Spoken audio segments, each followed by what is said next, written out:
صلى الله على محمد صلى الله عليه وسلم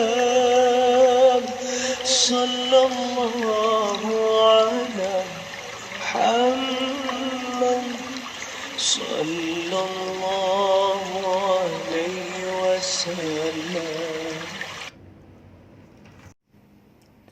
Assalamualaikum warahmatullahi wabarakatuh. Innal hamdalillah nahmaduhu wa nasta'inuhu wa nastaghfiruh wa na'udzu billahi min syururi anfusina wa min sayyiati a'malina may yahdihillahu fala mudilla lahu wa may yudlil fala hadiya lahu. Asyhadu an la ilaha illallah wa asyhadu anna Muhammadan abduhu wa rasuluh. Allahumma salli wa sallim ala Muhammadin wa ala alihi wa ashabihi ajma'in, amma ba'd. Sahabat muslim yang berbahagia, pernah suatu ketika di masa Rasulullah sallallahu alaihi wasallam, segolongan orang-orang dari kalangan Yahudi yang telah masuk Islam, seperti halnya Abdullah ibnu Salam, Asad ibnu Ubaid, dan Sa'abah, meminta izin kepada Rasulullah sallallahu alaihi wasallam untuk melakukan kebaktian pada hari Sabtu. Dan mereka meminta izin untuk membaca kitab Taurat di malam hari. Jadi rupanya mereka masih merasa berat untuk meninggalkan kebiasaan lama yang sudah secara turun-temurun dijalani mereka. Berkenaan dengan permintaan ini, maka Allah Subhanahu wa taala memberikan jawaban melalui Al-Quran surat Al-Baqarah ayat 208. A'udzu billahi minasy syaithanir rajim. Bismillahirrahmanirrahim. Ya ayyuhalladzina amanu udkhulu fis silmi kaffah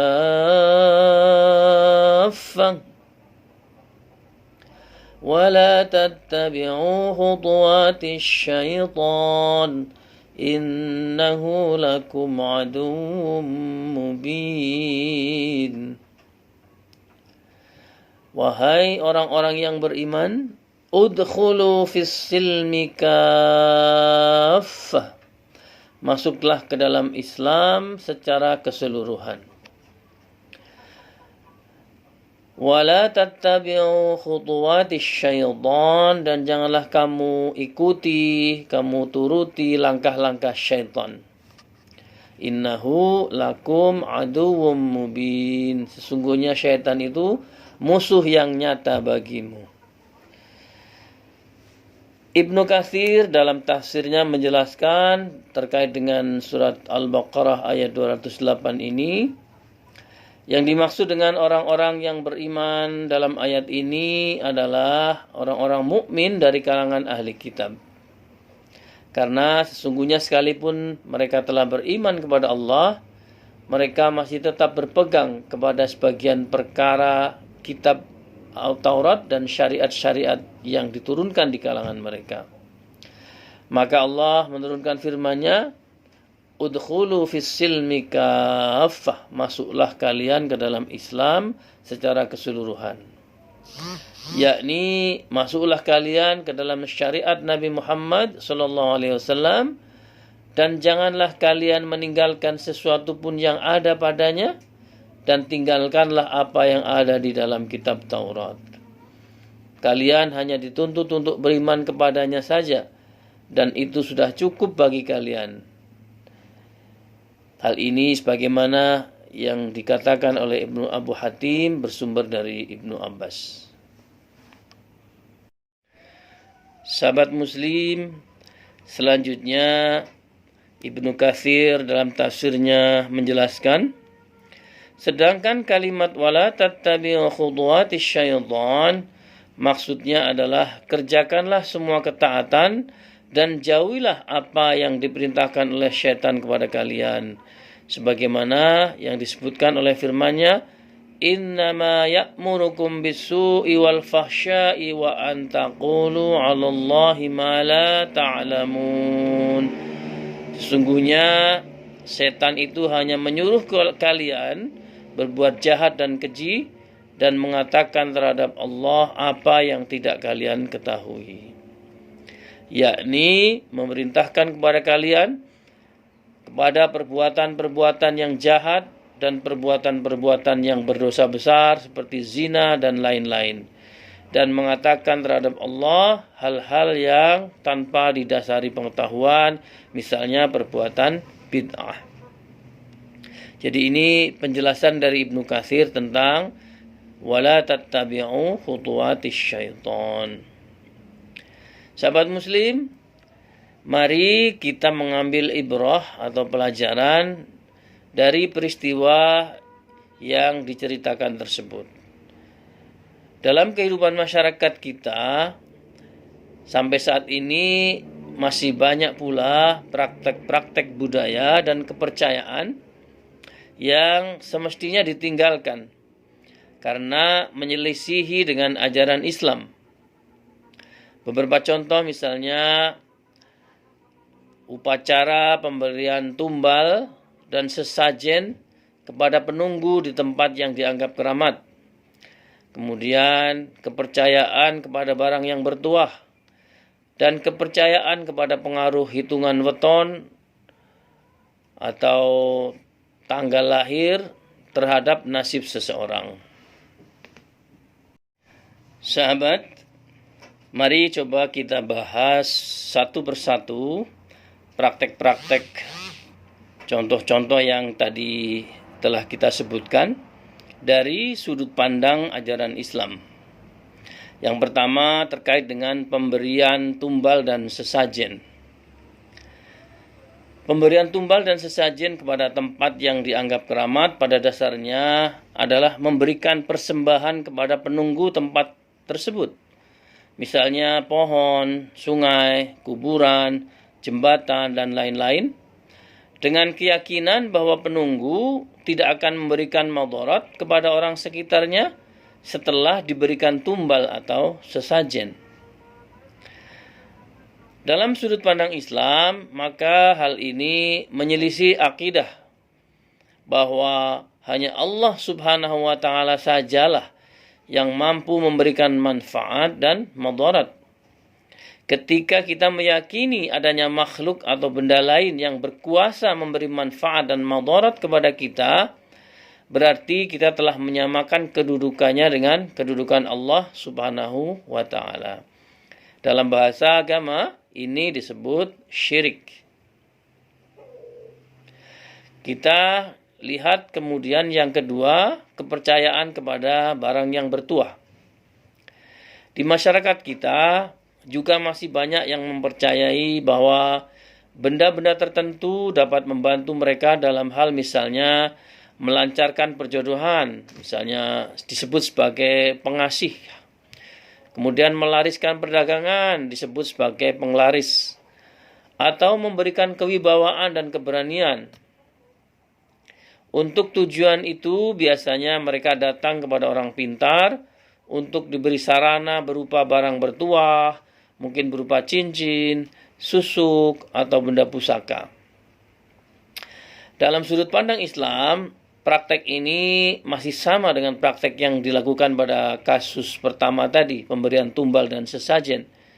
Jadi masih pada kategori meyakini adanya makhluk, benda lain yang berkuasa kepada kita untuk memberi manfaat dan madarat. Sehingga kita telah memberikan kedudukan Allah kepada makhluk atau benda lain.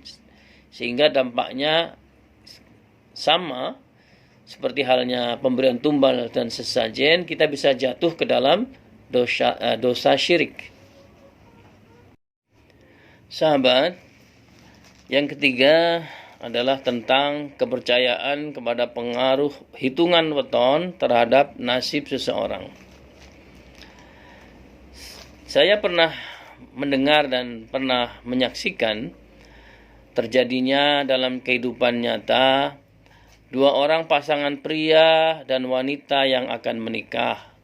Kemudian mereka gagal menikah karena setelah dihitung berdasarkan weton, hari dan tanggal lahir, dipercayai mereka tidak akan bahagia. Bahkan akan menimbulkan berbagai bencana dalam rumah tangga apabila mereka tetap menikah. Ini biasanya terjadi dalam budaya Jawa. Pada kasus ini, ada dua kesalahan yang dilakukan. Pertama, mempercayai nasib seseorang bergantung pada hitungan weton, sedangkan Allah lah yang telah menakdirkan takdir baik dan buruk bagi seseorang pada saat bayi dalam kandungan berusia 4 bulan. Kesalahan kedua, menghalang-halangi orang melaksanakan sunnah Rasul, yaitu melakukan pernikahan, yang berarti telah menentang atau durhaka terhadap Rasul karena alasan yang tidak jelas. Maksiat kepada Rasul termasuk dosa besar. Sahabat muslim yang berbahagia, sebagai seorang yang telah bersyahadah la ilaha illallah dan Muhammad Rasulullah, maka konsekuensinya adalah kita sepenuhnya taat kepada syariat Allah dan membenarkan apa-apa yang diberitakan oleh Rasulullah Shallallahu Alaihi Wasallam, melaksanakan perkara-perkara yang diperintahkan dan meninggalkan perkara-perkara yang Rasulullah cegah dan larang, dan tidak beribadah kepada Allah Ta'ala kecuali dengan ibadah yang Rasulullah syariatkan. Praktek-praktek budaya dan kepercayaan, baik warisan lama ataupun ciptaan yang baru, seperti halnya misalnya merayakan Valentine Day dengan perbuatan maksiat antara pria dan wanita, yang semuanya menyelisih akidah maupun syariat yang ditetapkan oleh Allah Subhanahu wa taala dan Rasulullah sallallahu alaihi wasallam, sudah seharusnya kita tinggalkan. Sahabat, mari kita berusaha mengamalkan ajaran Islam ini di segala sendi kehidupan kita, atau melaksanakan Islam secara kafah sesuai dengan kemampuan kita masing-masing. Fattaqullaha mastata'tum. Bertakwalah kepada Allah sesuai dengan kemampuan kalian. Karena pada dasarnya tidak ada satu perbuatan pun yang terlepas dari hukum yang telah ditetapkan oleh Allah Subhanahu wa taala. Sekian, semoga bermanfaat. Assalamualaikum warahmatullahi wabarakatuh. Sallallahu ala Muhammad, sallallahu alaihi wasallam, sallallahu ala Muhammad, sallallahu alaihi wasallam, sallallahu ala Muhammad, sallallahu alaihi wasallam, sallallahu ala Muhammad, sallallahu alaihi wasallam.